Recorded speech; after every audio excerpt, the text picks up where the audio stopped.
Fala galera, beleza? Tranquilo galera? Bom pessoal, hoje nós vamos falar sobre vetores. Mas antes de falar sobre vetores, nós precisamos explicar para vocês que na física existem dois tipos de grandezas. Grandezas escalares e grandezas vetoriais, tá? Vamos começar por grandezas escalares então? Grandezas escalares são aquelas que ficam perfeitamente caracterizadas apenas com valor e unidade. Como assim, Glauco? Vamos dar um exemplo aqui, ó. Massa. Se eu falo para vocês que eu tenho 78 quilos... Tá rindo de quê? Eu sei que é muito mais do que isso, mas vamos fingir que eu tenho 78 quilos. Tá? Se eu tenho 78 quilos... Ainda tá rindo. Parou de rir? Beleza. Se eu tenho 78 quilos, eu preciso dizer se é para direita, para esquerda, para frente ou para trás? Para cima, para trás? Não. 78 quilos já está perfeitamente caracterizada. Eu dei apenas valor e unidade. Outro exemplo, temperatura. Se eu falo aqui que a temperatura, onde eu estou gravando aqui, está 25 graus. Graus Celsius, no caso, né? Eu preciso dizer se é para a esquerda, para frente, para cima, para trás? Não. Né? Assim como o tempo também. Você já viu a pessoa chegando e falando assim, ó, daqui a 3 tempos para a direita? Não existe isso.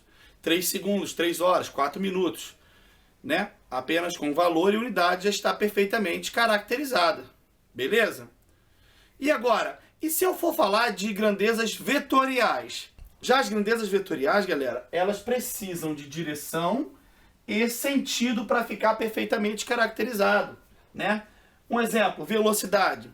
Se eu digo para você que um carro está se movendo com 30 metros por segundo, se eu não coloco nenhum desenho, vocês não teriam como saber como fazer o cálculo, porque vocês não saberiam se é para a direita, para a esquerda, para frente, para trás, para cima, né? Então eu tenho que ou, né, botar um desenho lá para você situando qual a direção e o sentido do movimento, ou tem que dizer, né? Esse carro se movimenta com movimento retilíneo uniforme, com velocidade de 30 metros por segundo, horizontalmente para a esquerda, para a direita, né? Eu tenho que te dar uma direção e sentido. Um outro exemplo disso... Força, né, galera? A força é também é uma grandeza vetorial, porque pelo mesmo motivo. Se eu falo que o cara empurra um bloco com 10 newtons de força, eu tenho que dizer se é para a esquerda, para a direita, para frente, para trás, para que você possa entender na questão. E assim também a aceleração. Lembra que em alguns casos, quando a gente estava trabalhando lá, e a aceleração era contrária ao movimento retardado, quando a aceleração tinha sentido contrário à velocidade? Opa, aí eu estou te situando que a aceleração tem um sentido e a velocidade tem outro, né? Então, aceleração, força e velocidade são grandezas vetoriais. Mas como eu represento grandezas vetoriais? É o que nós vamos ver a partir de agora com o que nós vamos estudar sobre vetores, beleza? Então, galera, vamos falar agora sobre vetores. Vetores, galera, é uma representação matemática, tá, de grandezas vetoriais. Vai facilitar para nós fazermos cálculos com grandezas vetoriais. Usa-se a reta orientada, que nós chamamos de seta. Uma coisa importante a falar aqui que a gente não pode esquecer de falar, é que a partir de agora, quando vocês verem alguma grandeza, velocidade, força, aceleração, dentre outras, impulso, né, campo elétrico, você vê aqui uma letrazinha com essa setinha aqui em cima, isso significa grandeza vetorial. Isso é uma grandeza vetorial. Nessa representação aqui em cima da linha, a setinha sempre vai ser para a direita de vocês, tá? Mas não quer dizer que a aceleração está para a direita. Essa seta aqui de cima da letra é só para falar que é uma grandeza vetorial. Agora, o vetor ele vai ser representado por uma seta ou por uma reta orientada, né? Aonde a linha vai representar a direção e o sentido, né, vai ser representado pela seta, para onde ele está apontando.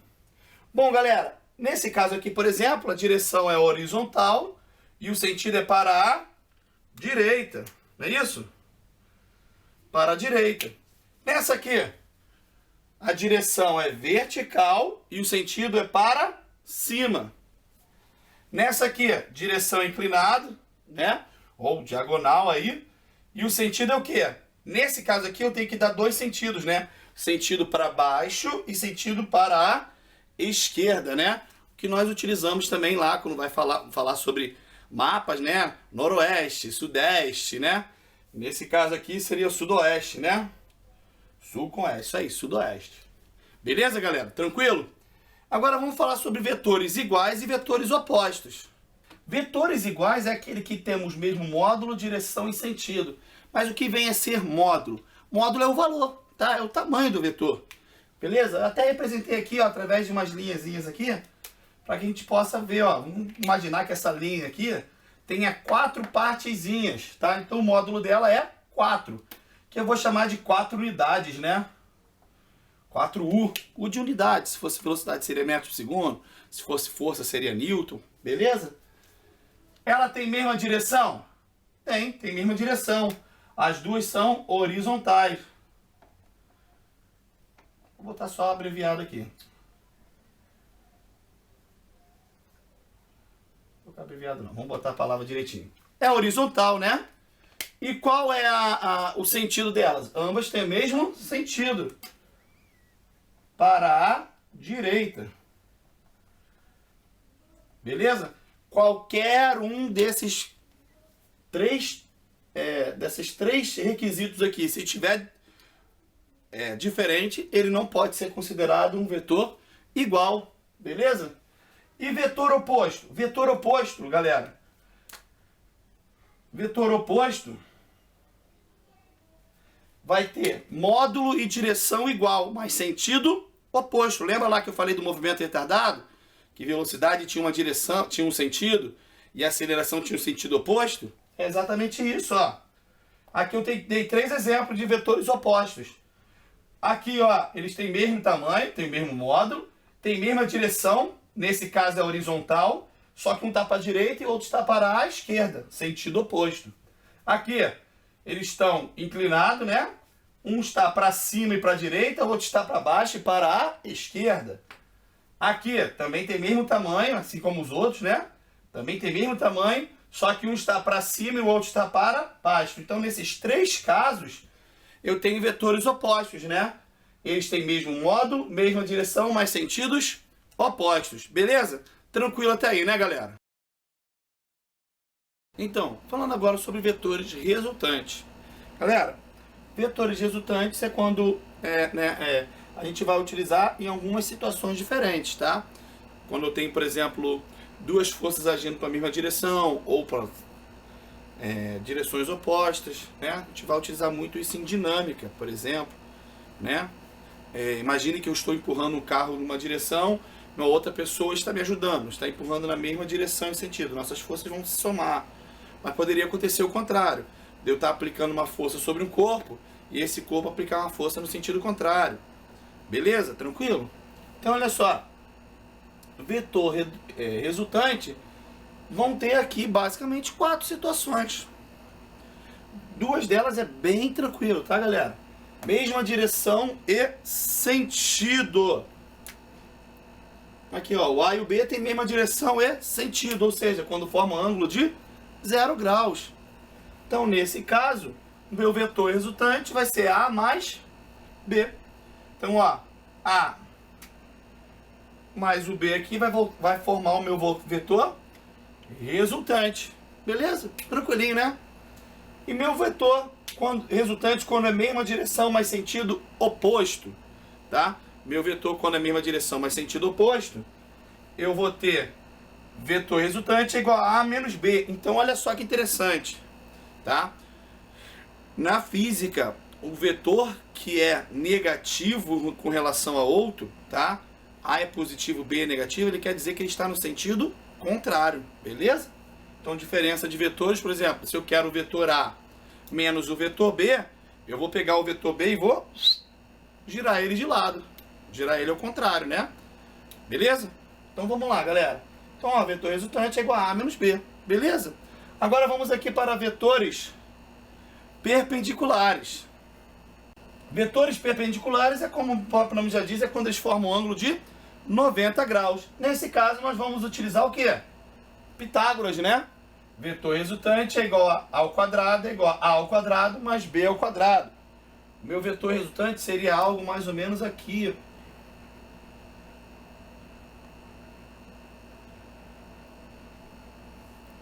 Tá? Então, meu vetor resultante aqui seria isso daqui. Tá? Existem exercícios em cinemática que o barco ele está andando numa direção, mas a correnteza está empurrando ele para outra. E em que direção ele vai? Através de vetor resultante que vai ser calculado. Beleza? Tranquilo? Agora aqui é o problema. E para ângulos quaisquer? Para ângulos que não seja 0, não seja 180 e não seja 90. Aí vai ser essa fórmula linda aqui, ó. Vetor resultante ao quadrado. Olha, sente o prazer, olha que lindo. Vetor resultante ao quadrado é igual a ao quadrado mais b ao quadrado mais 2 vezes a vezes b vezes o cosseno do ângulo. Para você não foi nada emocionante, né? Tudo bem. Isso aqui, galera, é chamado de lei dos cossenos. Só que se você já estudou matemática, lei dos cossenos, esse valor aqui é positivo. E lá na lei dos cossenos é negativo. É porque a gente utiliza ângulos diferentes, tá? Na lei dos cossenos você vai utilizar um ângulo. Na lei aqui nesse nosso cálculo aqui, nós vamos estar utilizando o ângulo de dentro. É um vetor que é equivalente ao negativo do outro. Então negativo com negativo faz isso aqui ficar positivo, beleza? Então eu vou ter aqui, ó, VR ao quadrado é igual a ao quadrado mais b ao quadrado mais 2 vezes a vezes b vezes o cosseno do ângulo. Que vai ser mais ou menos aqui, ó. Notem que o meu vetor resultante sempre vai ficar entre os dois vetores, né? Aqui entre A e B e aqui entre A e B também. Mas como é que a gente representa isso? Tem duas maneiras de representar. Pela lei do paralelogramo e pela lei do polígono. Nós vamos ensinar as duas agora para vocês, beleza? Tranquilo? Então, galera, vamos falar agora sobre a forma como representar os vetores resultantes, né? Nós já vimos como calcular. Existem duas regras, a regra do paralelogramo e a regra do polígono, tá?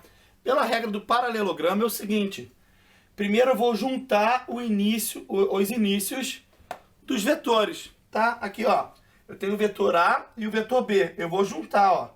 Tá vendo aqui o pontinho vermelho aqui? Ele representa onde eu junto o início do A com o início de B. Segunda etapa, traçar uma linha paralela imaginária para cada vetor. Ó, uma linha paralela a B aqui, que eu poderia chamar de B' aqui, ó. Não é isso? E uma linha imaginária aqui para A, que nós poderíamos chamar de A', tá? Normalmente nós fazemos isso em física e matemática. Mas não é preciso aqui, né? E terceiro, o vetor resultante será o encontro das linhas reais até as linhas imaginárias. Então, aonde as linhas reais se encontram? Aqui. E as imaginárias? Aqui. Então, o meu vetor resultante vai ser daqui até aqui, né? Esse aqui vai ser o meu vetor resultante. Beleza? Tranquilo? E a regra do polígono, Glauco? Vamos ver agora. A regra do polígono, galera, é mais fácil ainda. Aonde um vetor termina, o outro começa. Ó, peguei o A ali que a gente desenhou anteriormente. Desenhei, aonde terminou A, começa o B. O vetor resultante será do início do primeiro vetor, aqui, até o final do último vetor. Então vai ser isso aqui, ó. A regra do polígono ela é interessante, esse vai ser o vetor resultante. A regra do polígono ela será interessante porque para algumas vezes eu vou ter 3, 4, 5 vetores. E esses 3, 4, 5 vetores, tá, podem ser representados pelo polígono. Sempre onde um termina, o outro começa. Exemplo, ó, se eu fosse A, B e C. Então eu teria aqui, ó, A, onde A termina eu desenharia B, aonde B termina eu desenharia C, e o meu vetor resultante seria de uma ponta a outra, né? Seria isso aqui, ó. Meu vetor resultante. Beleza? Tranquilo, galera? Então, galera, diferença de vetores. Só para reforçar aquilo que eu mostrei, que eu falei para vocês já lá atrás, tá? Diferença de vetores, quando eu tenho aqui, ó, A e B, eu quero a diferença entre eles, então A vai continuar no seu sentido, mas B vai mudar de sentido. Então, ó, ele estava para cá, ele vai ser mudado para lá. Aqui, ó, A menos B. A e B, um está para a direita e está para a esquerda. O A vai continuar, mas o B, que é o menor, vai virar para cá, né? Vai deixar de ser para a esquerda de vocês e vai passar a ser para a direita. Beleza? Isso aí é tranquilinho, tá? Só para mostrar que nem sempre diferença de vetores é o valor em si. Outra coisa que é interessante a falar é só o valor em si, né? Também tem as direções. Outra coisa que é interessante falar é quando você pegar um vetor e multiplicar por um número, né? Por um número real, né? 3 vezes o vetor. Ele vai aumentar 3 vezes o tamanho. 4 vezes o vetor, ele vai aumentar 4 vezes o tamanho. Menos 4, você vai multiplicar por ele, vai ficar 4 vezes menor no sentido contrário. Beleza, galera? Tranquilo? Então agora nós vamos falar a última parte aí, que é a decomposição de vetores. Na decomposição de vetores, vai acontecer o seguinte. Muitas vezes, o que ocorre? Muitas vezes um problema físico, ele só te dá esse vetor aqui, ó. Vai te dar uma força, uma velocidade, que é esse desenho aqui, tá? E você precisa saber, tá? Essa e essa aqui, que são as componentes na horizontal e na vertical, que nós vamos chamar aqui de Vx e Vy. Uma coisa interessante, vocês vão ver agora que V está com essa setinha aqui em cima.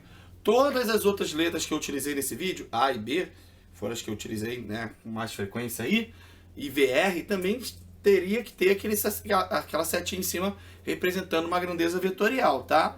Eu não coloquei para ficar mais fácil de visualizar. Em alguns casos que tinha o quadrado e tal, né, não vai necessitar, iria complicar, beleza? Então aqui eu vou ter aqui, ó, o V, Vx e Vy, né? O Vx é na componente horizontal, Vy na componente vertical, beleza? Olha que interessante, eu tenho um ângulo aqui entre V e Vx, e eu posso pegar esse Vy e transportar ele para cá, transformando em um triângulo. Ao transformar no triângulo, a gente vai ter aqui, ó, o Vy é o cateto oposto, V é a hipotenusa e Vx é o cateto adjacente. Então, olha só, Vy sobre V, cateto oposto sobre hipotenusa, é igual a seno. Vou passar o V para lá, então, ó, Vy é igual a V vezes seno. Então, se eu quero calcular a componente de V na vertical, vai ser V vezes seno. Tá? Nós vamos ver isso mais um pouquinho para frente em movimento oblíquo. E Vx? Vx, tá? É o cateto adjacente. Cateto adjacente sobre hipotenusa, Vx sobre V, vai dar cosseno. Logo, Vx é igual a V vezes cosseno. Então, a componente na horizontal, então a componente na vertical é V vezes seno, ou vetor vezes seno, se fosse A, seria A vezes seno, né? E na vertical e na horizontal nós vamos ter Vx igual a V vezes cosseno. Beleza, galera? Tranquilo? Então, galera, estudem e até a próxima aula. Grande abraço, galera!